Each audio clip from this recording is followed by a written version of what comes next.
ಪರಮದಯಾಮಯನು ಕರುಣಾನಿಧಿಯೂ ಆದ ಆ ಸೃಷ್ಟಿಕರ್ತನ ನಾಮದಿಂದ ಸಕಲ ಸ್ತುತಿಗಳು, ಪ್ರಶಂಸೆಗಳು, ಹೊಗಳಿಕೆಗಳು ಆ ಏಕಮಾತ್ರ ಅಲ್ಲಾಹನಾದಂತಹ ಸೃಷ್ಟಿಕರ್ತನಿಗೆ ಮೀಸಲು. ಪ್ರಿಯ ವೀಕ್ಷಕರೇ, ಸೃಷ್ಟಿಕರ್ತನು ಒಬ್ಬನೇ ಎನ್ನುವಂಥ ಒಂದು ಯೂಟ್ಯೂಬ್ ಚಾನಲ್ಗೆ ಮತ್ತೊಮ್ಮೆ ಸ್ವಾಗತ. ಇಂದಿನ ಒಂದು ವಿಷಯ, ಈ ಭೂಮಿ ಮೇಲೆ ನಾನೇ ಎಂದು ದರ್ಪದಿಂದ ನಡೆದಾಡುವ ವ್ಯಕ್ತಿಗಳಿಗೆ ಇಸ್ಲಾಂ ಅವರ ಕುರಿತು ಏನು ಹೇಳುತ್ತದೆ, ಇವರ ಬಗ್ಗೆ ನಮ್ಮ ಪವಿತ್ರ ಕುರಾನಿನಲ್ಲಿ ಏನೆಲ್ಲ ಉಲ್ಲೇಖಿತವಾಗಿದೆ ಎಂದು ಬನ್ನಿ ನೋಡೋಣ.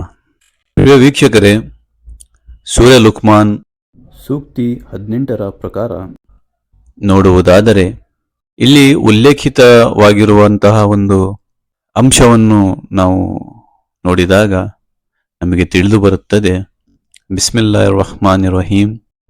ولا تصعر خدك للناس ولا تمش في الأرض مرحا إن الله لا يحب كل مختال فخور. ನಾವು ಈ ಒಂದು ಸೂಕ್ತಿಯ ಒಂದು ಅರ್ಥವನ್ನು ನೋಡುವಾಗ ನಮಗೆ ತಿಳಿದು ಬರುತ್ತದೆ, ಇನ್ನು ನೀನು ಜನರ ಮುಂದೆ ನಿನ್ನ ಮುಖವನ್ನು ಊದಿಸಿಕೊಂಡಿರಬೇಡ ಮತ್ತು ಭೂಮಿಯಲ್ಲಿ ದರ್ಪದ ನಡೆಯನ್ನು ನಡೆಯಬೇಡ. ಅಲ್ಲಾಹನು ದೊಡ್ಡಸ್ತಿಕೆ ತೋರುವ ಬೊಗಳೆಕೋರರನ್ನು ಖಂಡಿತವಾಗಿ ಮೆಚ್ಚುವುದಿಲ್ಲ. ವೀಕ್ಷಕರೇ, ಈ ಒಂದು ಸೂಕ್ತಿಯನ್ನು ನಾವು ಗಮನದಿಂದ ಆಲಿಸಿದರೆ, ಇದರ ಅರ್ಥವನ್ನು ನಾವು ನೋಡಿದರೆ ನಮಗೆ ಕ್ಲಿಯರ್ ಆಗಿ ತಿಳಿದು ಬರುತ್ತದೆ.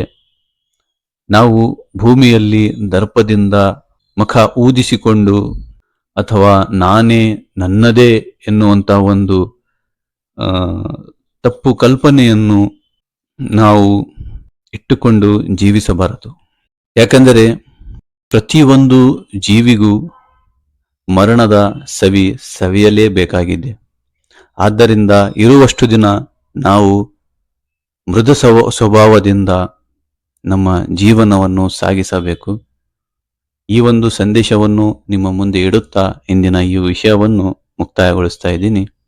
ಆ ದೇವರಲ್ಲಿ, ಆ ಸೃಷ್ಟಿಕರ್ತನಲ್ಲಿ ನಾನು ಪ್ರಾರ್ಥಿಸುವೆ, ನಮ್ಮೆಲ್ಲರನ್ನೂ ಒಂದು ಸತ್ಯ ಮಾರ್ಗವನ್ನು ತೋರಿಸ್ತಾ ನಮ್ಮ ಈ ಜೀವನವನ್ನು ಸುಗಮವಾಗಿಸಲಿ ಎಂದು ಆತನಲ್ಲಿ ಕೇಳುತ್ತಾ ವಂದನೆಗಳನ್ನು ಹೇಳ್ತೀನಿ. ವಸ್ಸಲಾಮು ಅಲೈಕುಂ ರಹಮತುಲ್ಲಾಹಿ ವಬರಕಾತು.